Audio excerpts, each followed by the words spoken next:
Over budget selama liburan kerap kali terjadi, apalagi setelah melakukan liburan bersama dengan keluarga selama libur panjang. Seperti libur Isra Miraj dan Imlek juga berdekatan dengan libur Natal dan Tahun Baru. Belum lagi pada bulan depan kita juga akan memasuki bulan Ramadan dan tentunya Lebaran. Lalu bagaimana tips mengatur keuangan setelah hari libur berdatangan? Sudah bergabung bersama kami perencana keuangan Prita Gozi. Selamat siang Mbak Prita, bagaimana kabar Anda? Baik, Mbak Meggy. Iya, Mbak Prita. Sebenarnya apa langkah konkret yang bisa dilakukan untuk mengembalikan kestabilan finansial pasca liburan, terutama jika ada defisit ataupun pengeluaran yang melebihi anggaran? Kita melihat ini liburannya banyak sekali ya, dari Christmas sampai sekarang nanti juga ada Lebaran begitu. Baik, Mbak Meggy. Jadi yang pertama harus dilakukan adalah membuat evaluasi pengeluaran. Kita harus mencatat pengeluaran yang sudah dilakukan, kemudian kita bandingkan dengan anggaran yang mungkin telah kita buat sebelumnya. Seberapa jauh sebetulnya perubahannya, atau bahkan bisa jadi over budget, atau malah nggak over budget. Nah, artinya di situ kita jadi paham apa yang harus kita lakukan ke depannya. Nah, biasanya Mbak, yang akan diketahui itu adalah satu, apakah akan timbul adanya pinjaman baru. Kalau memang muncul pinjaman baru karena kemarin mungkin menggunakan bantuan pinjaman online atau pay later atau kartu kredit, maka saya sarankan untuk segera lunasi. Kalau misalnya tidak, maka kita bisa lanjutkan untuk budgeting berikutnya, mengingat seperti yang tadi Mbak Meggy sampaikan, di bulan-bulan ke depan PR kita tuh banyak sekali, sampai dengan nanti di bulan Juli itu baru berhenti, terutama untuk rumah tangga yang anaknya masuk sekolah.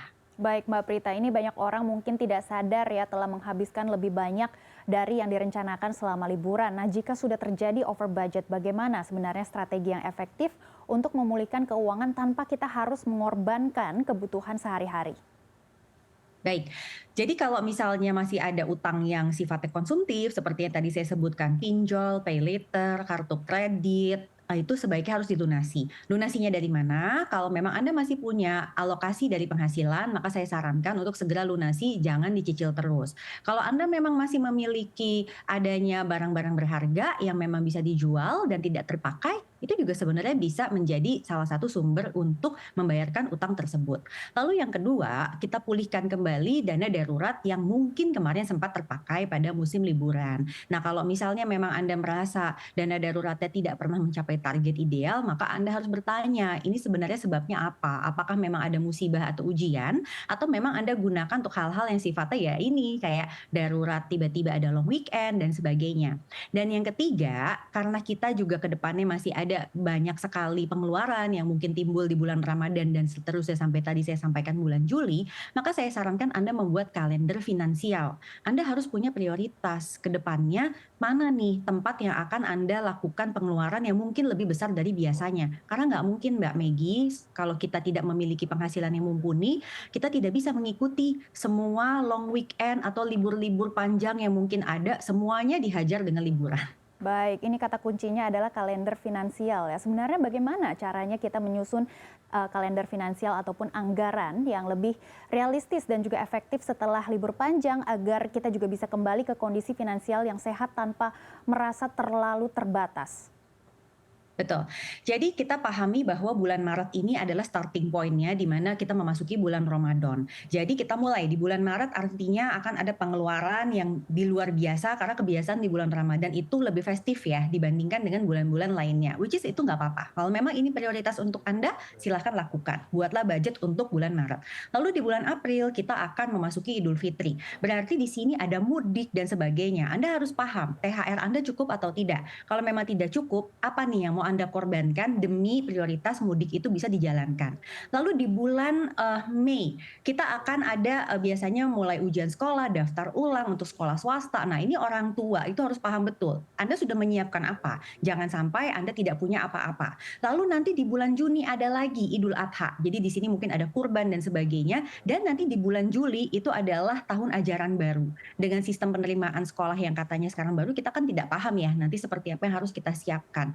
Jadi orang tua harus buat prioritas di bulan mana yang memang Anda boleh melakukan pengeluaran di atas rata-rata dan di bulan mana yang Anda lebih keep atau Anda lebih simpan. Nah, di sini Mbak, peran anggaran tuh jadi penting sekali karena dia akan mengendalikan pengeluaran kita dan anggaran ini nanti dituangkan menjadi praktek nyata. Praktek nyatanya adalah pembagian rekening secara fisik. Baik, kalau misalnya sudah menyusun proyeksi anggaran ini harus tetap diikuti begitu ya, jangan melanggar. Nah, Betul. sebagian orang mungkin terpaksa menggunakan kartu kredit ataupun pinjaman online ya selama liburan, tadi Anda juga sudah menyebut. Nah, apa strategi yang terbaik untuk mengelola utang yang menumpuk setelah liburan dan bagaimana sebenarnya cara menghindari kesalahan yang sama saat menghadapi liburan berikutnya? Misalnya nantinya juga ada Ramadan dan juga Lebaran. Nomor satu, setelah kita melakukan transaksi, maka kita harus mendata. Oke, kita list down, kita buat daftar cicilan-cicilan apa saja yang terutang buat kita. Kita buat daftarnya itu biasanya dari cicilan yang jatuh temponya paling awal dan suku bunganya yang paling tinggi. Karena itu menjadi prioritas utama untuk kita bayarkan. Semakin tinggi bunganya, kalau Anda lalai, satu, Anda akan semakin banyak lagi membayar biaya. Kedua, kemungkinan bisa diganggu oleh debt collector. Nah, setelah kita melakukan daftar transaksi tersebut, maka kita lihat alokasi penghasilan kita cukup nggak untuk membayarkan cicilan tersebut. Seperti yang tadi saya sampaikan, kalau memang tidak cukup, maka tidak ada jalan lain selain Anda menjual barang berharga. Saya selalu mengatakan, kecuali barang itu memiliki nilai sentimental, contohnya mas kawin, cincin kawin, ya itu silakan digadai. Tapi other than that, selain daripada itu, misalnya Anda punya logam mulia, Anda punya simpanan perhiasan lain yang tidak ada kaitan emosional, itu langsung dijual saja, tidak perlu digadaikan. Sehingga Anda langsung bebas dari utang tanpa Anda punya utang berikutnya. Nah, sekarang bagaimana untuk pengendalian diri ke depannya? Maka kita lihat, kalau kemarin Anda sampai over budget biasanya nih di atas 20%, itu tandanya Anda belum mampu mengendalikan diri. Maka saran saya adalah untuk tidak menggunakan kartu kredit fasilitas yang Anda punya saat ini, Anda tidak menginstal aplikasi pinjaman online, dan Anda tidak menggunakan pay later untuk bertransaksi. Kira-kira seperti itu. Baik, Mbak Prita. Jika saldo rekening ini sudah menipis ya Mbak Prita setelah liburan, bagaimana sebenarnya cara terbaik untuk mulai kita menabung kembali tanpa mengganggu kebutuhan sehari-hari?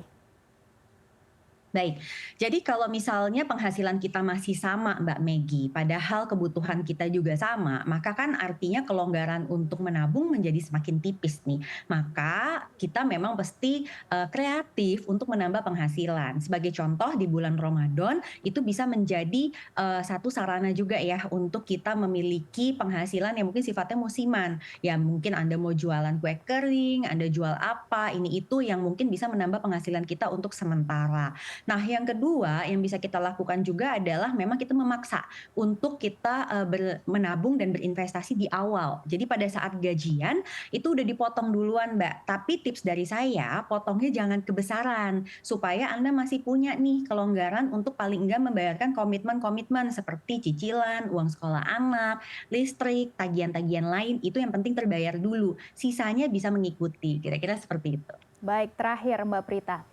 Karena dalam beberapa bulan ke depan ini masih ada hari raya besar ya seperti Ramadan dan Lebaran. Bagaimana cara mempersiapkan keuangan sejak sekarang agar tidak mengalami kesulitan di kemudian hari? Oke, nomor satu pengeluaran terbesar itu biasanya adalah pada momen hari raya dan mudiknya. Maka Anda harus membuat target berapa rupiah yang memang mau Anda spend untuk kegiatan atau pengeluaran tersebut. Lalu kita bagi saja, kita lihat, oke tabungan kita memang sudah ada atau belum. Kalau belum ada, maka THR Anda akan dapatnya berapa. Kalau memang kurang, maka Anda punya dua opsi. Either satu, Anda menabung dari sekarang, Anda hanya punya 2 bulan, atau memang Anda harus mengurangi potensi kegiatan tersebut. Bisa jadi mungkin mudiknya ditunda atau Anda mempersingkat durasinya, itu terserah dari masing-masing keluarga. Lalu yang kedua, saya selalu sarankan untuk hindari utang pada saat momen-momen seperti ini, karena untuk Anda yang selama ini sering over budget lebih dari 20%, saya yakin Anda saat ini belum memiliki pengendalian diri yang mumpuni. Maka pahami ada gaya hidup yang namanya fear of missing out atau takut ketinggalan tren dan fear of other people, artinya takut diomongin orang, lupakan ya. Jadi Anda harus tahu memang ada dua fenomena ini yang mungkin menimpa Anda dan ini akan sangat mengganggu keuangan Anda. So pahami Anda tidak perlu mengikuti tren terus-menerus dan yang kedua Anda tidak perlu mengikuti apa kata orang, yang penting keuangan kita sehat. Baik, semoga tips-tips ini memanfaatkan semua seperti tadi ya, ada financial calendar dan juga budget-budget yang memang harus diatur dari sekarang untuk menghadapi nanti liburan yang berdatangan bentar lagi begitu ya. Terima kasih Prita Gosi yang sudah memberikan kami tips-tips yang sangat berharga. Terima kasih sudah bergabung bersama kami di CNN Indonesia Business. Terima kasih Mbak Megi.